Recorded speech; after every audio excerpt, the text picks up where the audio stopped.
All right, well, it is time to get started. So here we go. Welcome to today's webinar. It is our fourth webinar of the series, and it's actually my presentation. So I'm really excited and a little bit nervous. But if you're new to our webinar series, welcome. If you want to see any of the ones we've done before, they are on our website. There's a webinar tab. We have tons of them on there. But if you're returning, thank you so much for coming back. This last fall, we put on a series about substances and all the different ones out there. And this time we really wanted to focus on the stories behind them, because we can learn all we can about a substance, but the stories really have an impact. So this is our fourth one. We have one more coming up next week to round out the series. Like I said, my name is Ashleigh. I am the executive director of Your Choice, which is a nonprofit organization that specializes in drug and alcohol prevention education. Actually, my family started it after living through my brother's substance use, which I'll talk a little bit more about today. But we are three women who run the organization, myself, my mom, and Katie. And again, we really like to educate about prevention. We do have a bunch of programs. I really wish I could be doing this in person with you. It's hard on a webinar, but I'm grateful for the opportunity to be able to still provide this. But we do have in-person and virtual programs that we provide. And then, like I said, we have a ton of online resources, recorded webinars, podcasts, short videos, blogs, if you want to learn more about substances and substance abuse prevention. Just a few housekeeping items. This is a webinar format, so we won't be able to see or hear you, but if you are having a hard time hearing or seeing, feel free to raise your hand or put it in the chat. Katie is on managing that for me today since I am presenting. If you have any questions for me during the presentation, you should see on your little toolbar a Q&A button. If you wouldn't mind putting them in there, sometimes they can get a little lost in the chat. So if you put it in the Q&A, we're able to kind of filter those out. And then if you would like continuing education credits for attending today, it is a $15 fee and they can be purchased on our website. I will also be sending out a thank you email after this webinar with those links. So if you don't catch it right now, it's okay. I will show you how to access them later. And if you are getting a continuing education credit, whether you paid for it yet or not, there is a survey that pops up at the end that is required to receive that certificate. So make sure you take that survey. We would like to thank our sponsors for helping us host these webinar series, Rogers Behavioral Health, Rosecrans, and Waukesha Service Club. And I'd also like to thank Rosecrans for providing those continuing education credits. And with that, I am going to flip my screen and start my presentation. Oh, wrong one. Over here. Why does it keep doing that one? All right, guys. Of course, on my presentation, I can't get it to work. Here we go.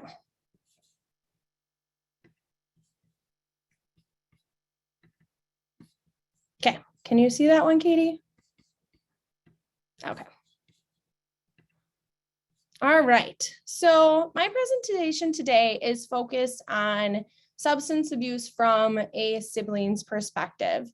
Many of you have probably heard my story, maybe little snippets of it, but today I'm going to dive a little bit deeper into what I've been through and what I've learned on my journey towards healing.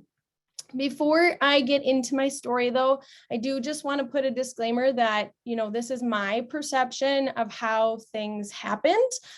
Everybody can perceive things in different ways, but this is how I perceived them. And I also want to say that going through this, I in no way, shape, or form blame my parents for anything that happened, blame my brother. I just really want to share the events that happened, and how I learned from them. When we were talking with our therapist, my mom and I last, she said, this is great for people, for counselors who are working in this field to be able to hear this perspective, because a lot of times when we have clients who come in, we want to ask questions, but we can't because that's not our role. So being able to have somebody who's willing to share and answer questions is really helpful. So really my goals for today is to give you a brief history, share my thoughts from a sibling perspective, and then share how I overcame those challenges. And then hopefully that will give you insight if you are working with siblings who are in my situation. You'll have a little bit of better understanding of maybe what they are going through.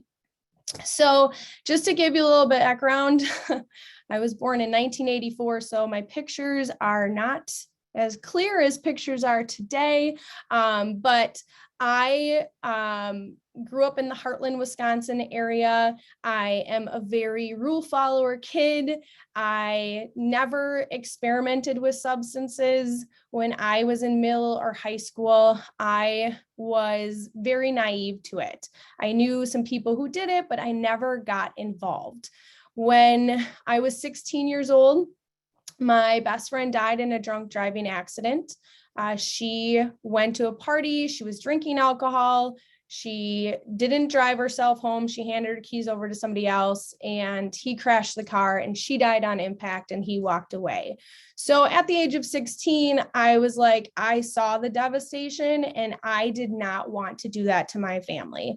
And so I made that decision that I wasn't going to get involved. It's just not something that I wanted to do. I rode horses in high school, and that was kind of where I spent a lot of my time and energy was there. So I pretty much made the decision when I was younger that it wasn't going to be a part of my life. However, my brother made very different choices. And when we were younger, we were super close. We spent a lot of time together, and as we got older, we started to kind of go our own ways, and he started to make some questionable choices. And at first, we thought, he's a boy, boys are naughty, he'll grow up and he'll grow out of it. But he didn't, and he started drinking and smoking cigarettes in 6th grade, progressed to smoking marijuana.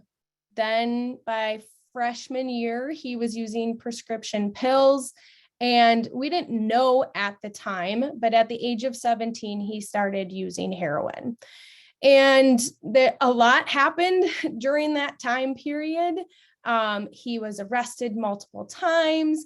He was in and out of treatment. My parents were taking him to counselors to see what was going on with him. They would drop him off, and he would say, yep, my session was good. And that's it.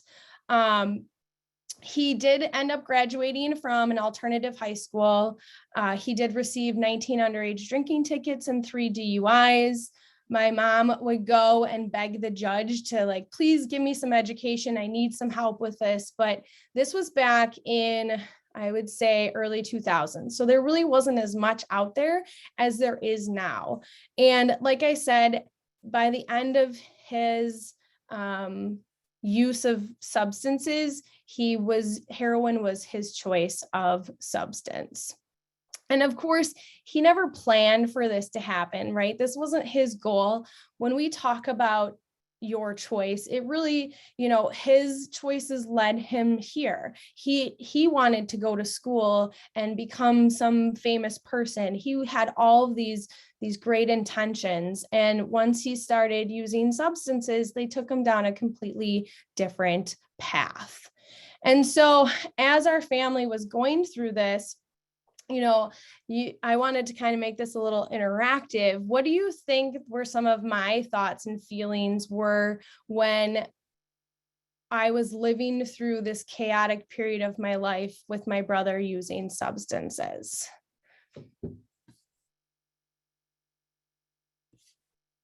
Helpless. Yep. Scared. Guilt.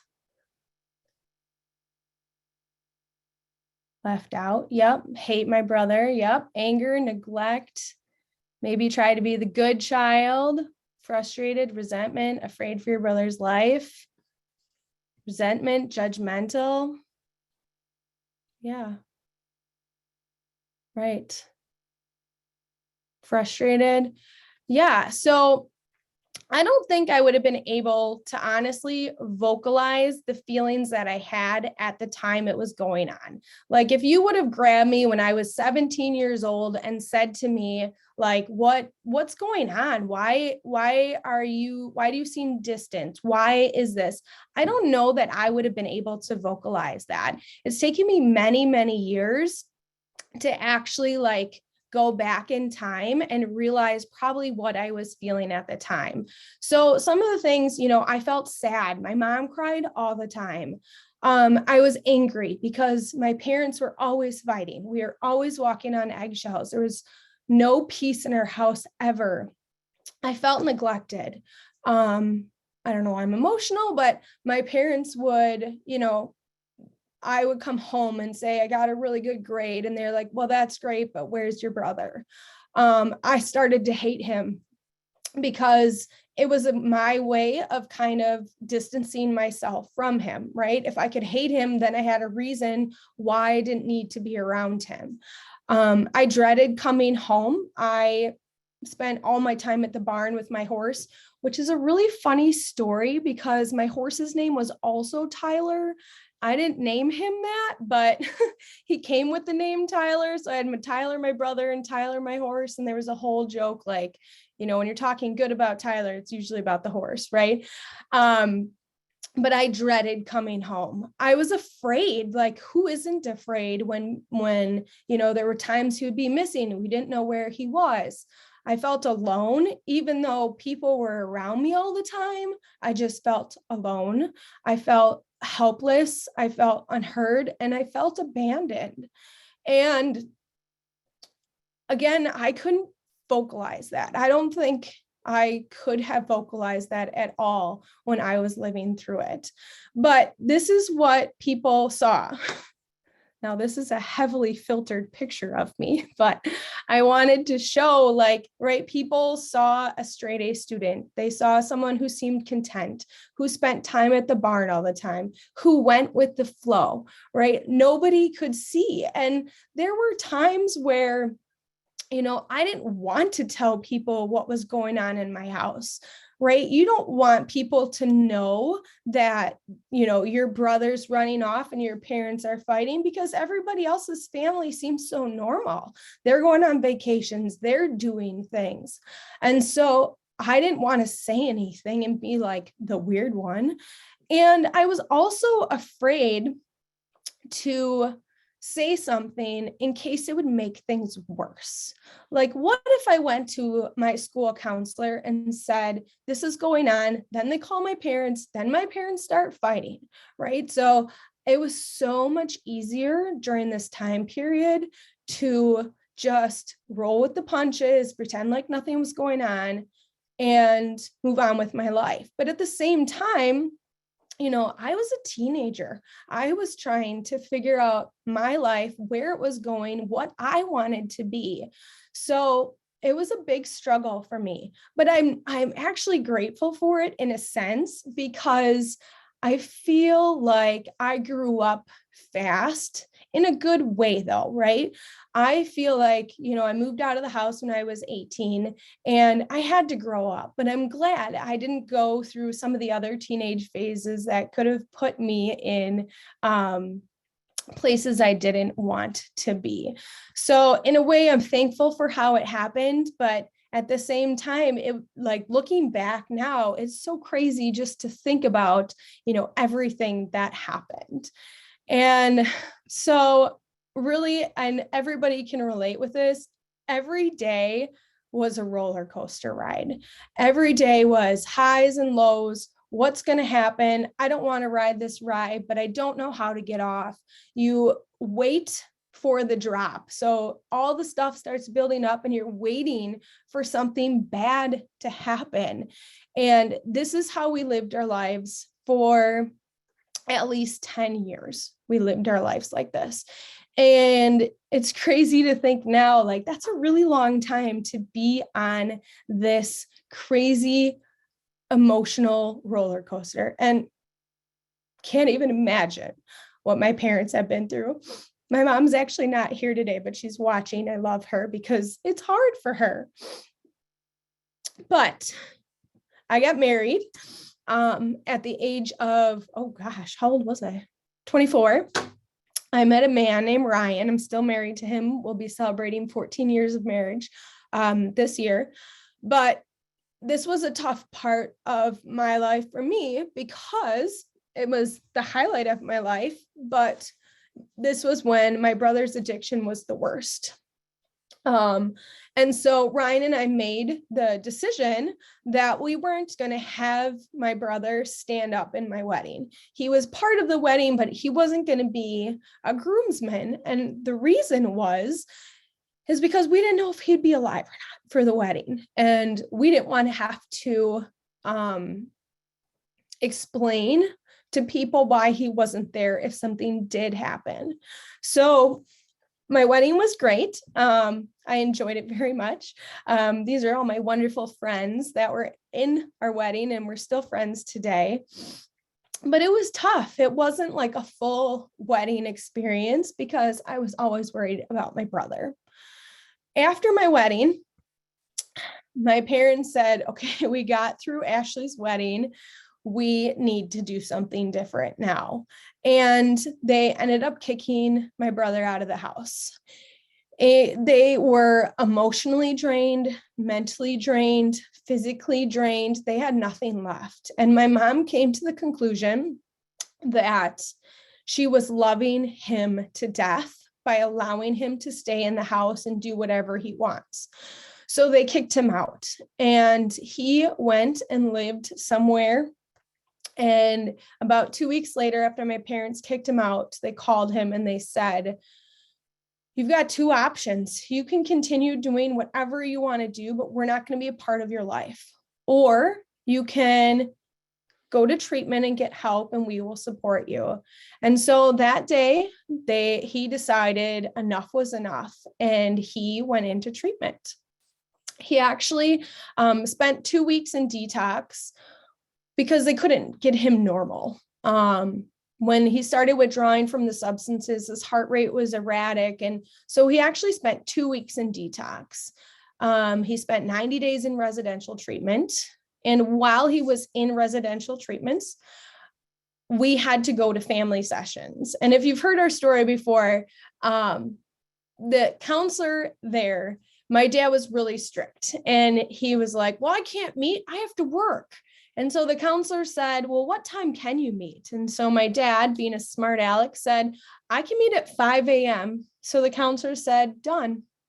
And so we get up super early and we would meet. And in those family sessions, we learned so much about what was going on. And it was a good chance for my brother, for the first time, to hear what we were going through. And it was good. He said he went to treatment just to get back into my parents' house. He didn't fully embrace it at first, which is totally normal. But then once he started getting sober, he started to embrace it. And then from there, he went to a sober living home and never returned to my parents' house. He also, during this time, during his first treatment section, he did relapse and get his third DUI. And the good thing about that is it put him into the alcohol treatment court. And so for an entire year, he had to have his straw drawn. So if his straw color was chosen, he had to go in for random breathalyzers. It just really held him accountable. And it was great that he had all of these things in place. While he was in treatment, obviously our family felt relief for the first time in 10 years. We didn't have to worry about the phone ringing, although I will tell you one kind of crazy story. So Tyler had been in treatment for a few months and he was starting to get his privileges back, and my parents were starting to relax, like he wanted to be in treatment and he was enjoying his sobriety. And then at 3 a.m. in the morning, 2 cops knocked at my parents' door. And they thought, oh my gosh, he left and he passed away. And so they opened the door and the officers were like, is Tyler here? And they said, no, he should be at treatment. So they called him. He had a phone and he's like, what do you mean? I'm here in bed at the treatment facility. And so the cops called the treatment facility and they said, oh my gosh, we have the wrong Tyler. I'm so sorry. So they felt relief. And then the scary thing happened and then relief again, because it wasn't him that was missing. We felt hopeful again. We didn't at least I didn't fully trust him again until maybe like 2 years after he really proved that he wanted to be sober. And I was ready to move on. I wanted to move past everything that had happened. Yes, it took 2 years to get to that point, but people always ask me, like, how did you forgive everything that happened before and just move on? And what I say is there were 2 brothers. I had Tyler, the one who used substances, and Tyler, my brother. And so as he started to let go of the substances and I saw more of my brother, I was able to hold on to that. And so that's really what started his journey in recovery. So then my mom had this really great idea that, okay, while we were going through this, we felt shunned, we felt alone, we didn't know where to go. Why don't we start talking about it so that other families don't have to live through this? And so I was on my honeymoon, and this is before cell phones like had really good service. And she called me and it ended up costing me like $40 for a 2-minute phone call with her. But she said, I have this great idea. We're going to start sharing our story in front of students, and we're going to tell them, like, these are the true consequences, and we're going to help people. So we said, sure. Okay. We didn't know what we were doing. But we started having practice sessions. We brought kids in and we started sharing our stories. I'm not going to lie, it wasn't easy, but we did. And we talked as a family and we really felt like we were helping people. And that's how Your Choice started. It started out people talking in recovery. And then we added family members. I vowed I would never speak ever. I only wanted to do this stuff in the background. But that obviously changed once I realized that siblings didn't have a voice. So I did start speaking. So from there, we started developing parent programs. We do teacher in service. It was great. We spent so much time together. I was so thankful that my brother was sober and he was in my life, and I got to spend almost every single day with him. It was amazing. We had been through so much and we had gotten to such a great place that I am forever thankful for that time that I had with him.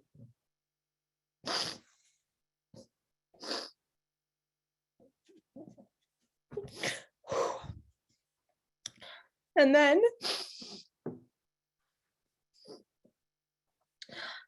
one day I had the honor of being asked to speak with Luke, and I cannot pronounce his last name. He's from SAM, Smart Approaches to Marijuana, in La Crosse. And so my mom and I and our coworker, Melanie, we drove to La Crosse and we got to speak. We got to have lunch with him. He's an amazing guy. It was an amazing day. And we're driving home, and if anybody knows my mom, she's not great with technology, as we know, right? We've seen her pop up on here before on accident.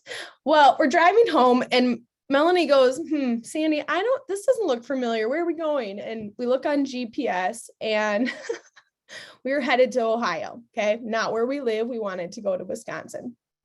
So we turn around and then all of a sudden we get this panic phone call from my brother's wife. And we're like, what's going on? And she goes, Tyler's really drunk right now. And he went to get Chinese and he came home, he smashed my car, and I'm afraid for my safety and my children. And we were like, what? Like, what? We had no idea that this was even going on. We were so blindsided. We had a 3.5-hour drive home. And so, we talked to her and she said, yeah, we've been keeping the secret for a very long time. And I have to tell you. So we ended up switching drivers. Obviously, my mom couldn't drive. So Melanie drove home and we talked about it. What are we going to do? How are we going to help him? We were so concerned with what was going on. So we ended up driving there. It was like 11:30 at night. And he was missing. And when we got there, a car dropped him off. And it was the first time in a long time that I had seen him under the influence. And it was really hard. And I got home that night and I cried. And I cried and I cried. I don't think I slept at all because everything that I had gotten back with my brother was now gone. I didn't know what was going to happen. And so my mom rushed over there the next day and she said, I want to help. What can we do to help? We don't care if you're drinking. We just want to help. And he was adamant that it was the one-time thing. It would never happen again. Okay, cool. We'll let it go. Well, then 3 months later, we kind of just, let things roll. We didn't know what to do.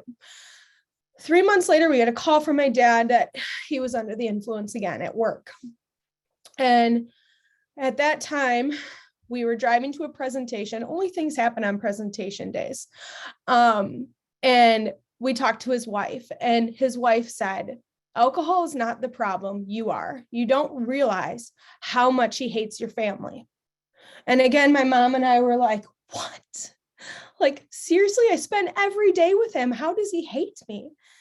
And so at that moment, my mom and I looked at each other and we said, if it is us, we love him so much. If it is us, we are willing to let him go and not be a part of his life in order for him to be healthy.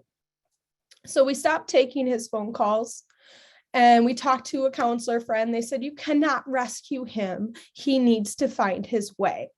So we stopped taking his phone calls and we felt lost. Like, what do? Somebody you care about is struggling, but yet there's nothing you can do to help. And so, we would hear stories of always doing well, but then things would happen. And I'm not going to get into all the craziness, but we started to go crazy. Like, okay, well, maybe it's not the alcohol. Maybe it's a mental health thing. And so we read so many books on different mental health things that it could be. And we had him diagnosed with every single thing, but it didn't make us feel better. We thought maybe if we had a name that we would feel okay and be able to move on. And we actually decided that it was time for us to get help. And so we started seeing a counselor who we love dearly that we've known in the past. And I would say our first, mom and I would see her together, and our first couple of sessions were like, are we crazy? What can we do to help? When is he ever going to get better? And she said, you have to stop living that way. What if he never gets better? What if you never have a relationship with him? How are you going to move on from that? And so that's really when the journey of healing started for us.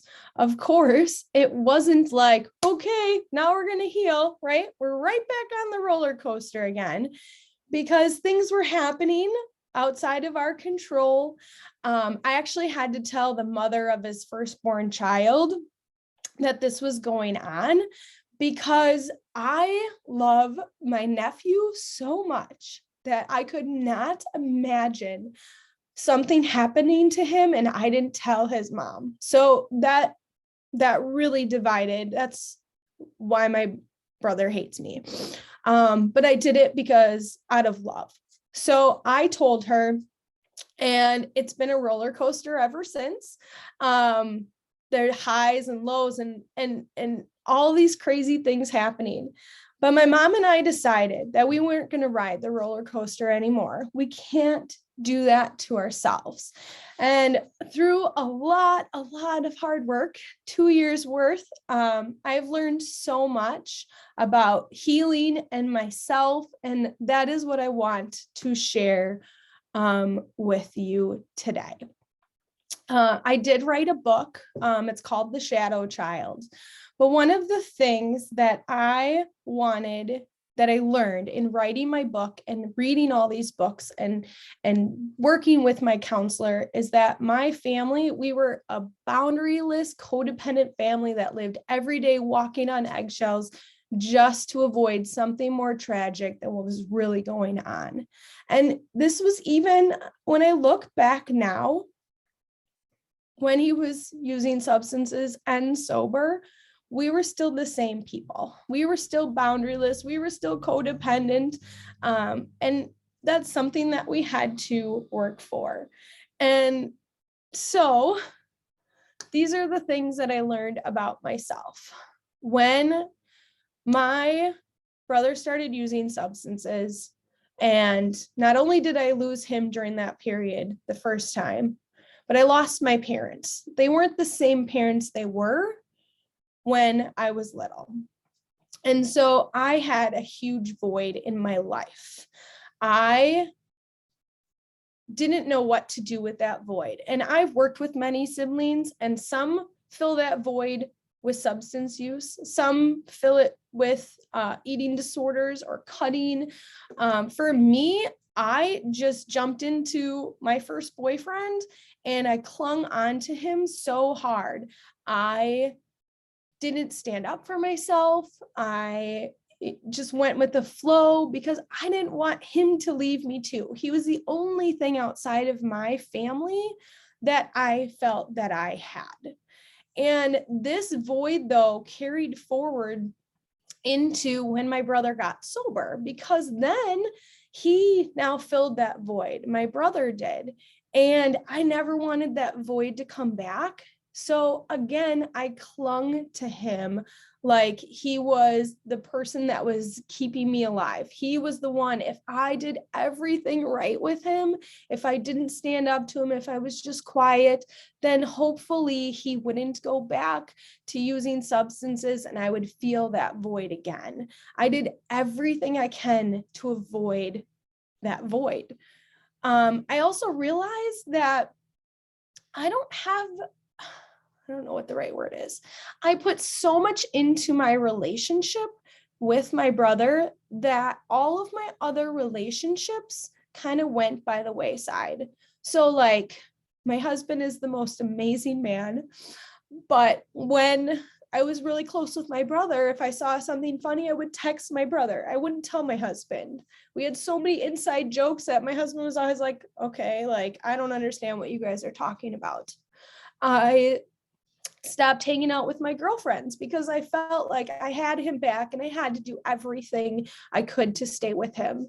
So I let all those relationships go, and I really needed those relationships.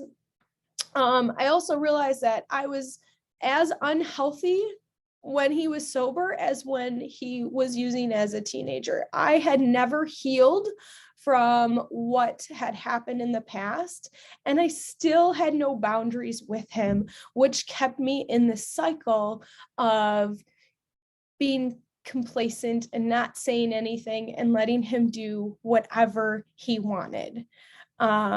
And so realizing those things about myself really helped me find ways to heal myself.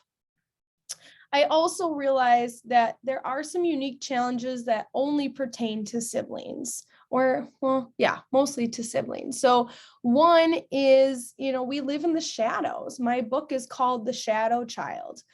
If you've ever met my brother, he's the most charismatic, outgoing person ever. And even as a little kid, he stood out. He's loud, he's funny. And I've always just kind of been in the background. I'm introverted, I'm shy, and when he was using, I still stayed in the shadows. And even when he got sober, I didn't have a voice. I also stayed in the shadows. It was easier for me to be quiet and to not say anything than cause drama. I didn't want to feel guilty if something were to happen to him because of my choices, if that makes sense. So I would always answer the phone when he needed me, to always drop everything I had just to meet with him, because I was scared that if I didn't do that and he were to relapse, that would have been on me and I would have to live with that guilt. I also realized that sometimes siblings, we have to be caregivers for our other family members. You know, when we were younger and he was going through his challenges, you know, my parents, they were lost too. I mean, there's no manual for this. And so sometimes I would have to step up and be the caregiver and talk, you know, my parents and try to talk sense into them while they were struggling, try to be the voice of reason. So we almost take care of our parents, and then we're also trying to take care of their siblings. I was really close with my siblings, so I was kind of stuck between the two, and it was really difficult. I also realized that I have a hard time expressing my feelings. One of our sessions, my counselor, I don't even know what we're talking about. She says, "What is the feeling that you feel right now?" And I literally dug deep and I'm like, I don't know. I don't know what I'm feeling right now. And I think it's because I never had feelings back then. If I had a feeling, I wouldn't share it. I couldn't go to my mom and be like, I'm really sad that this is going on, because she's also going through that. And why would I want to put that on my mom? So I feel like I buried my feelings down so much that when people would ask, I didn't know what I felt. And I still do that today. So I'm working on that. And I didn't feel like I had a lot of support. Again, no one's fault. I wasn't vocal about what I was feeling. Nobody really knew what was going on. But I don't feel even today that there is a lot of support. One of my friends, his brother passed away from an overdose. And he said at the funeral, there were so many resources for parents, for grieving parents, but there was one pamphlet for siblings.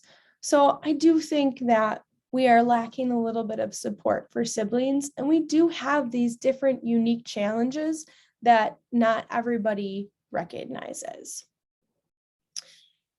And then there are also some unique challenges for family members. And this is really some of the work that I learned as I was writing my book. So not this past December, but the December before, we had a presenter talk on grief.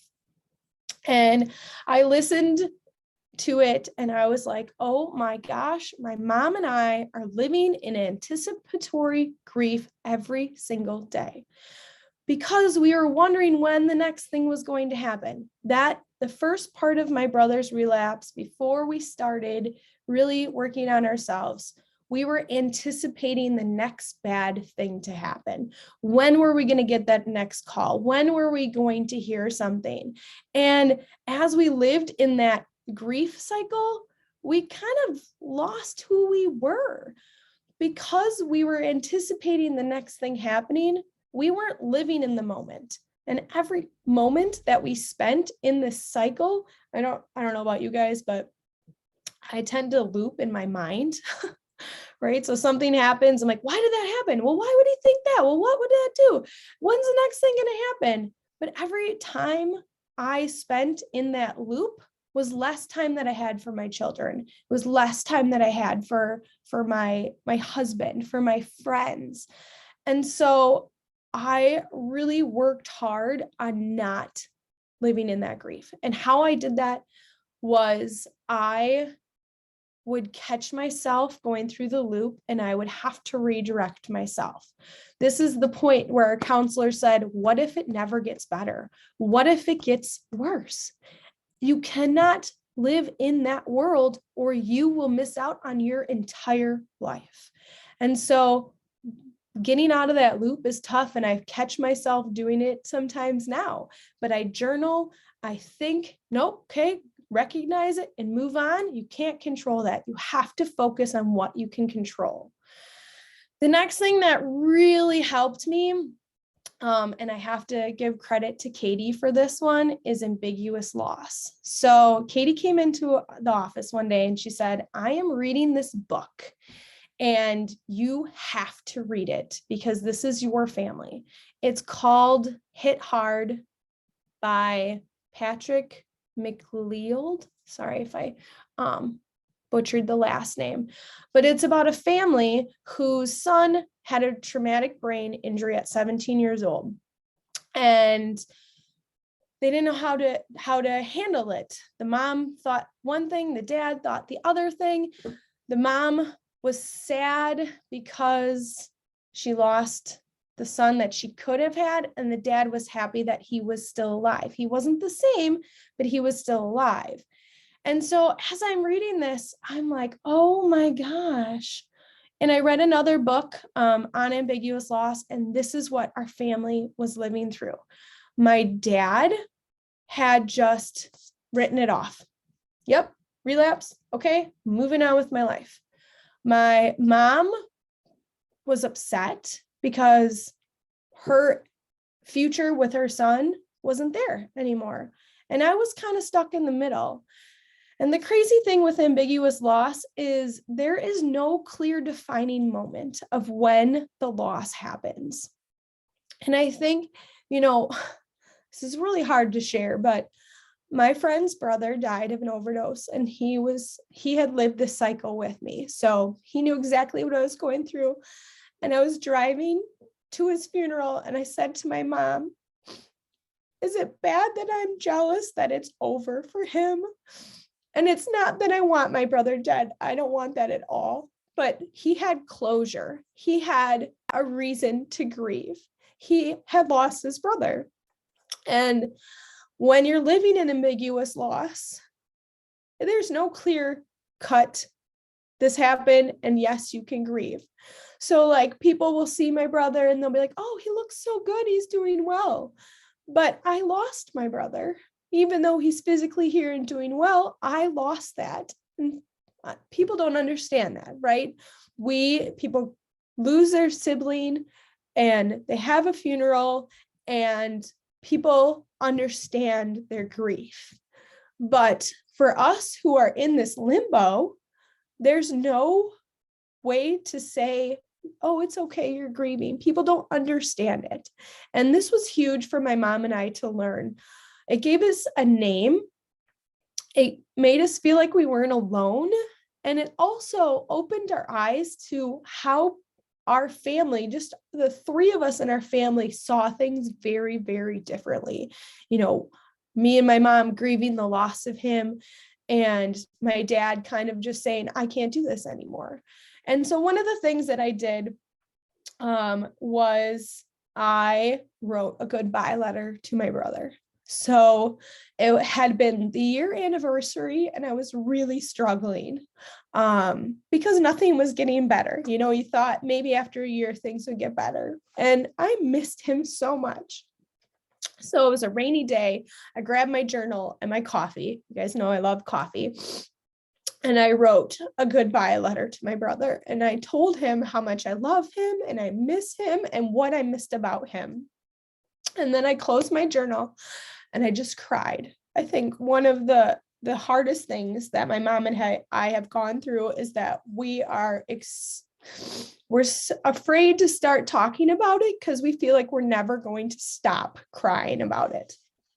So I sat there and I said, you just take your time, girlfriend, and you cry all of the tears you want to cry. So I did that. And then I opened my notebook and I wrote a letter to addiction. So one of the things that I've done that's been successful with students who are struggling with family members is to write a letter to the addiction, right? Not the person that you love, but what it is doing to the family.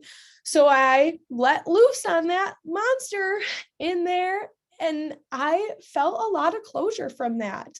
I was able to mourn the loss of my brother and recognize some of the anger that I had inside of myself because of what was going on. So for me, that really, really, really helped kind of give me some closure. I also learned about rock bottom. So we had a counselor friend who's on our board come in, and he said, we always want them to hit their rock bottom because we feel like if they hit their rock bottom, then they'll see what's going on and they'll want to go get help, right? So we were waiting. Every call, every crazy thing that happened, we're like, okay, this is his rock bottom. He will change. But as the counselor said, the rock bottom can always go down. Something else can happen. And so what I realized learning that is my mom used to stand on the stage and say, when I gave him that ultimatum, it was his rock bottom. But going through this with my counselor friend made me realize it wasn't his rock bottom, it was her rock bottom. Her rock bottom that she could no longer take what he was doing, and she kicked him out of the house. So even though my family, we tried to see the rock bottom in him, thinking, okay, if we catch him, this will be it. He'll want to get help. If we do this, this will help him. But really what I realized is you can't set somebody else's rock bottom. What is your rock bottom? And so when we realized, okay, this is my rock bottom, that's really when we started to do the boundary work and helped us realize what we are willing to do and not do. Another really tricky place is I feel stuck between a rock and a hard place because I don't want people to think bad of my brother. And I could have just moved on with my life, right? I could have just gone through recovery with him, moved on with our life, and that's it. I could have, and I wanted to, when he relapsed, I wanted to quit. Like, who's going to listen to me when my brother's not sober? But I feel stuck because by sharing my story, I don't want people to shame my parents because they did everything that they could. And I don't want them to shame my brother. So it's hard for us to talk about it to people because of the shame and the guilt that people put on people with substance use disorder.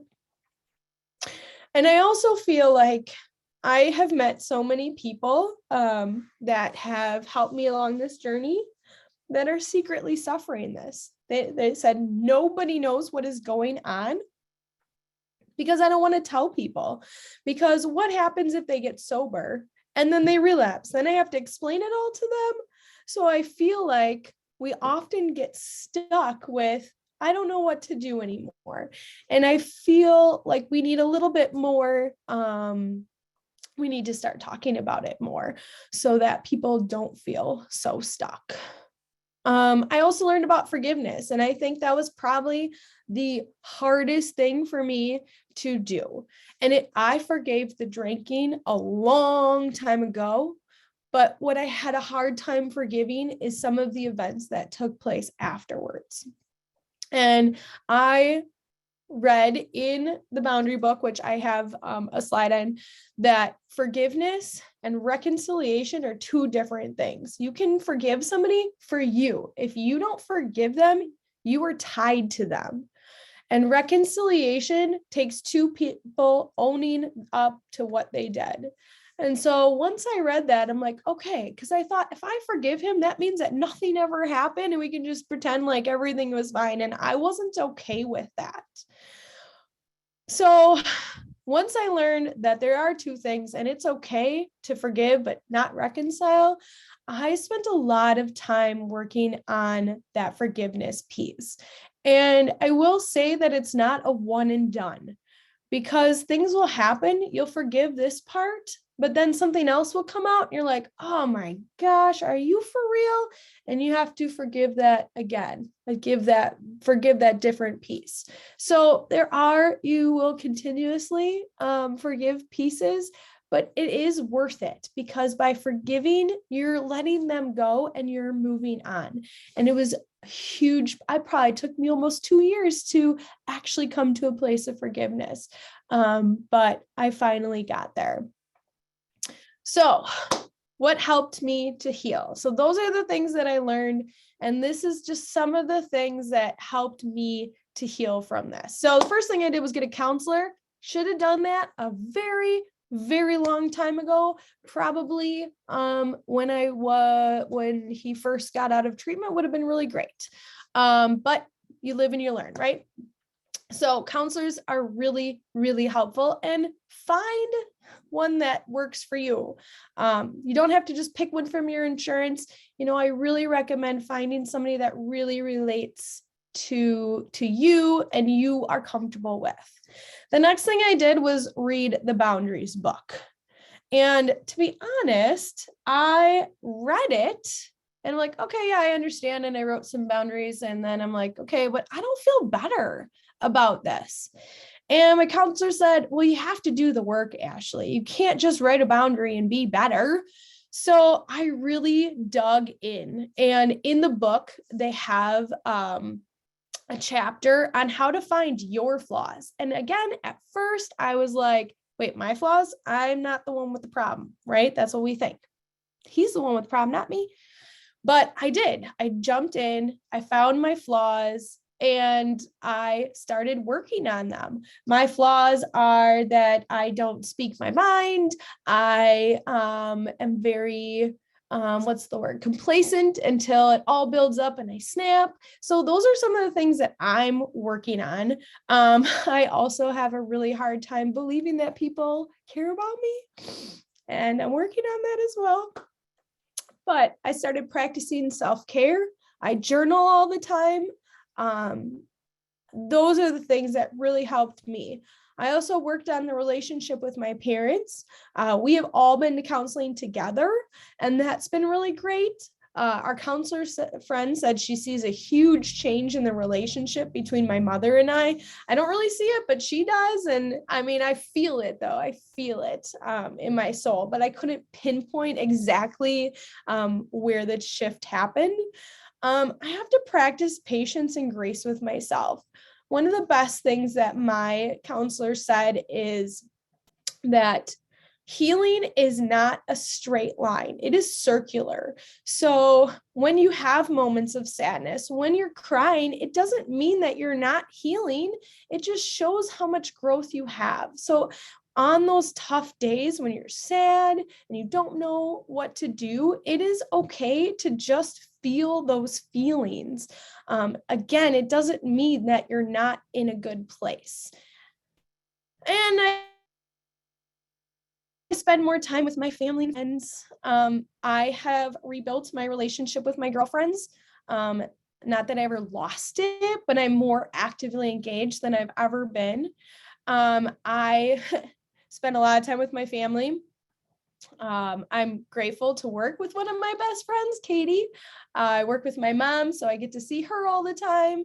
And as those relationships start developing, I see how much I need them to go forward in this new chapter of Ashleigh.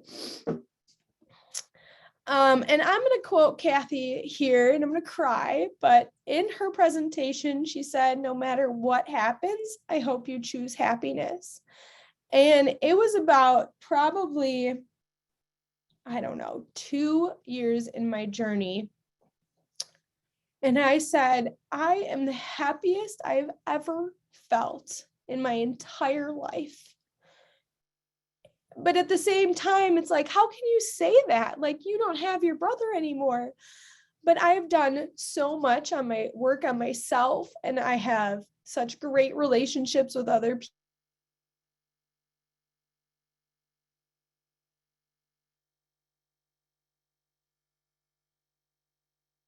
When you take the stage and share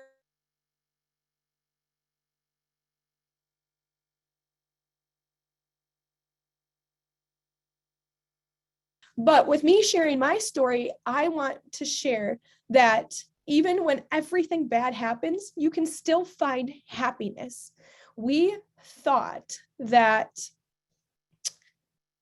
when my brother relapsed, that we would die, right? That we could no longer go on because the worst thing in our life has happened. But what we realize is we can go on and we can still find happiness, and that is okay to do. So my hope, am I frozen? Am I okay?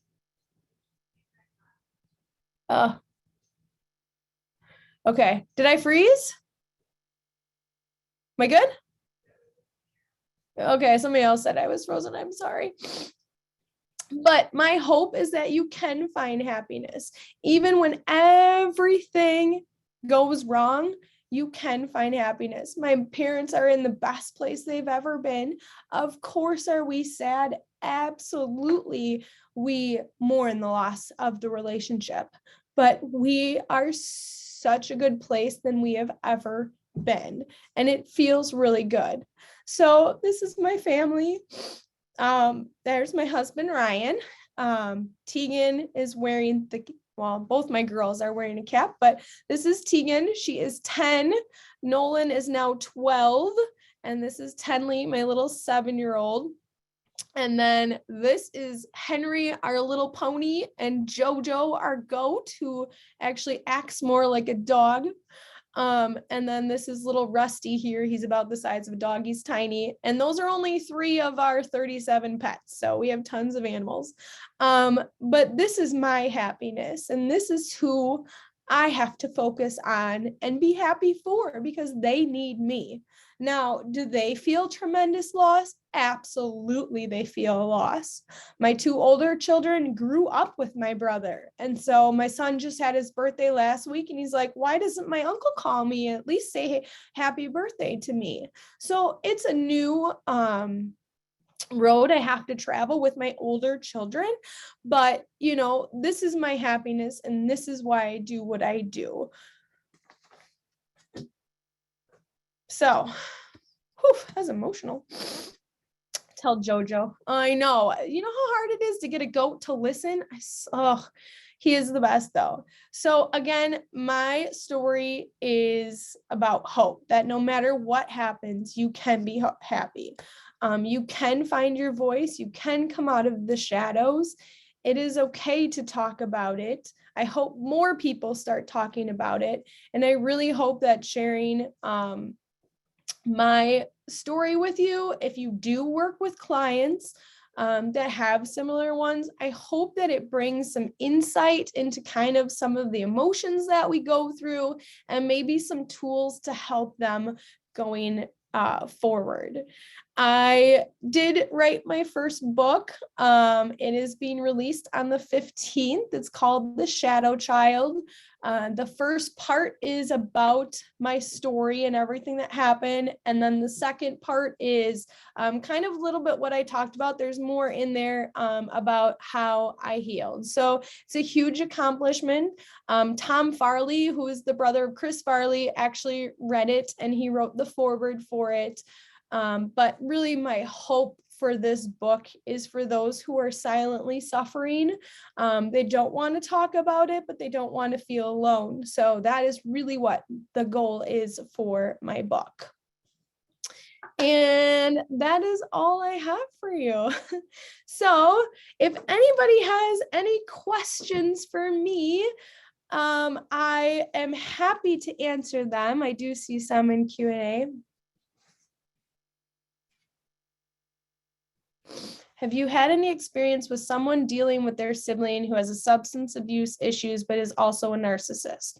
I was wondering if you have any advice I wish I did.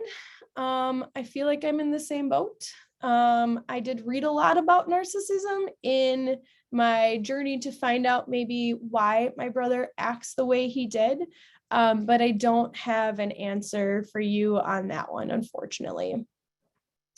Did your outside family members judge your family for kicking him out? Yes, they wanted nothing to do with us at all. Yes. Yes, kicking out a child, and my mom knows more about this because she does work with a lot of families that have made that decision. It's hard to explain to somebody who's not going through it. But like she said, she was loving him to death by giving him somewhere to live, and he would steal and rob, and so for her own mental health, she did. It's not for everybody, but if it's gotten to the point where you are sick yourself, you can't help them. So it's definitely important. But we did get judged for it. Absolutely. Do you think your brother will ever want to, I really hope he does one day want to reconnect. Somebody said to us that in order for them to get healthy, the family needs to get healthy too. And I think that by my mom, my dad, and myself getting healthier, I hope that he does too. And I hope he sees that and wants to reconnect. But I'm not going to live my life in that worry if it ever will happen. I'm just going to take it day by day. I didn't talk about how my husband supported me and how you also. Okay, so my husband at first didn't understand it. And he would push me to try to reconcile with my brother because life is short. But then after I spent some time explaining to him, he understood. And I can't think of like one thing that he necessarily did. But he was always there to help me with the kids or make dinner if I was having a tough day, just listen to me when I was upset. So nothing major, but he was always there for that. And then when I was writing my book and I was realizing that maybe I wasn't as available for my husband as I should be, I had that conversation with him. And so those are just some of the ways that he does. Thank you. Was there resources or anything helpful related to codependency that were helpful for you? Yes. Trying to think specifically, I read so many books, but one thing that really helped me is our counselor gave us a scenario, what codependency is. And she said, I'm going to try to do this shortly, that codependency is like being in a canoe, right, with your loved one. And they are struggling with their substance use and they fall out of the boat. Okay. And codependency is like every time you do something for them, you're lifting them up for a breath of air. And how much of yourself can you give to keeping them alive? And she said, now you're going over, you've got your canoe and your loved one is on the side. You don't want them back in your canoe because you don't want to live in that world anymore. But now you're going towards Niagara Falls and you have to choose. Are you going to save them, save yourself, or what are you going to do? And so I guess that analogy really helped us to realize that by being codependent and by rescuing him every time he got into trouble, he never learned his natural consequences. And so the best thing for us was to take our canoes and go back to shore and let him figure out how he was going to make his way back. And that analogy that she gave was just really, really helpful in understanding codependency and how we could kind of let that go.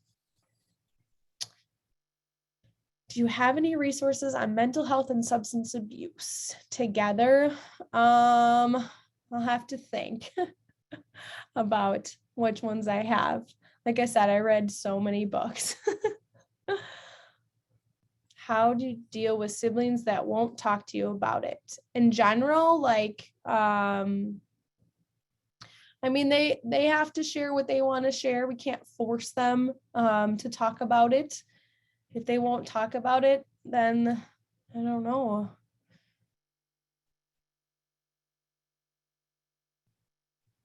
My husband was extremely patient with the roller coaster. Again, he didn't really know a lot about it. Maybe I didn't tell him as much as I should, but I could see how he could get. I mean, there were points where he was frustrated and a little bit worried too, like I'm sharing my story and what happens if he decides he doesn't like it.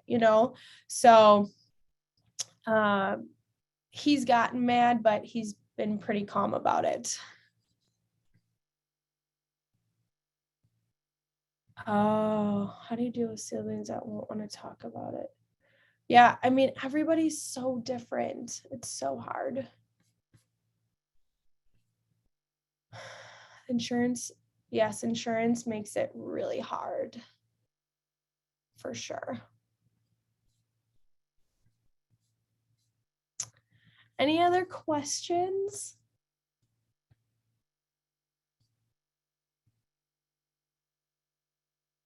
Yes. Keeping a distance is so important. I always say, like, before I had no boundaries at all, and he could just come on my property all the time. But now I have a fenced yard, and I'm waiting for my grass to grow and my flowers to grow, and loving from a distance has been the best thing. Counselor, psychiatrist, I guess it all depends on the person. For me, a counselor was perfect.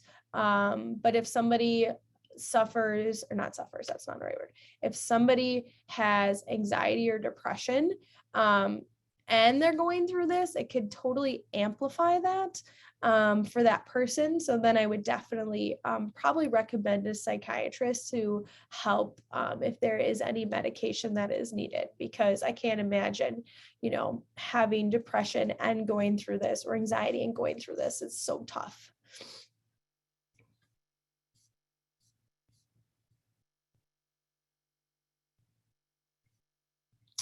He hasn't seen me present this presentation, but he has presented with me for 10 years. So he knows a lot of this. So.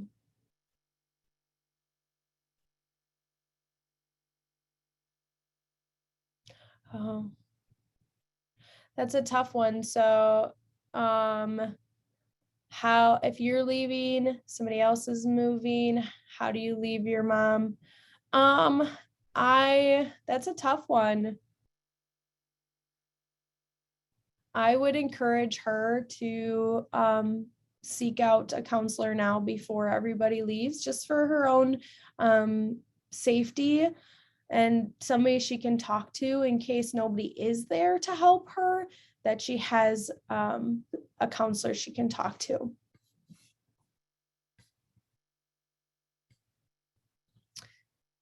Good question. I don't know if he is sober or not. I hear things, I see things, and I just don't know, honestly. Does my brother try to make me feel guilty? I don't know. What would your teenage self, These are great questions. What would your teenage self have wanted to hear from your parents or from? I think my teenage self would have wanted maybe not to be so involved in what was going on, in a way that, like, maybe my parents could have talked to other people besides me about what was going on, even though, I seemed to be a good voice of reason and I knew exactly what was going on.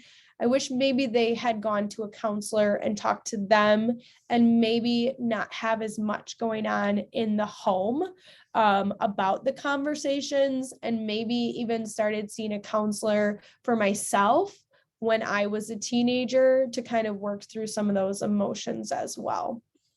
So I think keeping some of those conversations that maybe shouldn't have happened to maybe other adults. And again, back then, this was so not talked about like it is now. It's still very stigmatized, but back then there was not the resources we have now. So they had no idea what to do. So good question.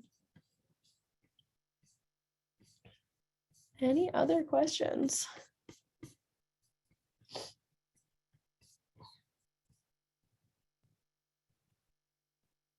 Mm-hmm.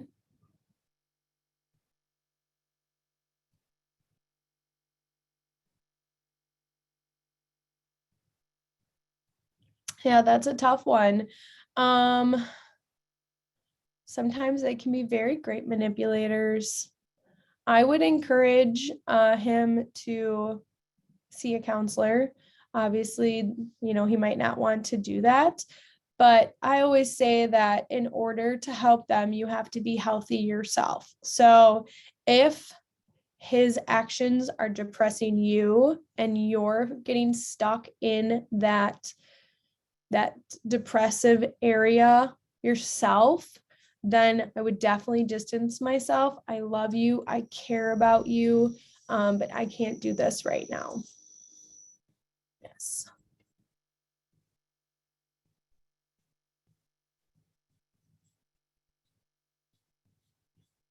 Oh, goodness. Okay. Any other questions? And here's my email address. I'm pretty good at emailing people back. So if you have personal questions or you need more resources, I will send out a thank you letter. So I'll try to include maybe some of those books that really helped me in that thank you email too, if you want to read them yourself. They were really, really helpful. So there's my email. And plus, I think the Zoom links come from me too. So you can always find it there. I am going to switch back to my other one if I can. Got to get out of this one.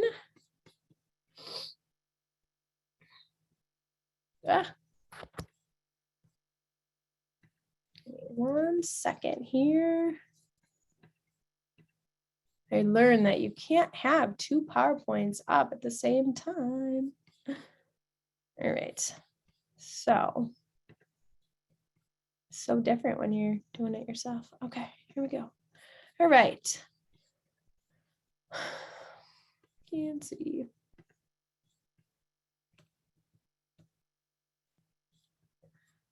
Well, thank you all for joining me today on my journey. I think I'm going to go home and take a nap. That was emotional, but also very rewarding to share that with everybody. If you are getting continuing education credits, the survey is required. So when you leave, it should pop up. If you're on a phone or something, or you don't get it, totally fine. It'll be in my thank you email. If you don't need CEU credits though, we do really appreciate the feedback. It does help us get grants and stuff to continue these webinars for free. And we are giving away a $50 Amazon gift card. So if you fill out the survey, you can be entered into the raffle for the gift card. My presentation has been recorded. Maybe I'll make my husband watch it. But so it will be up for a week on our webinar page. And then after that, it'll go behind our subscription wall. So if you do know anybody that could benefit from watching this, feel free to share that with them.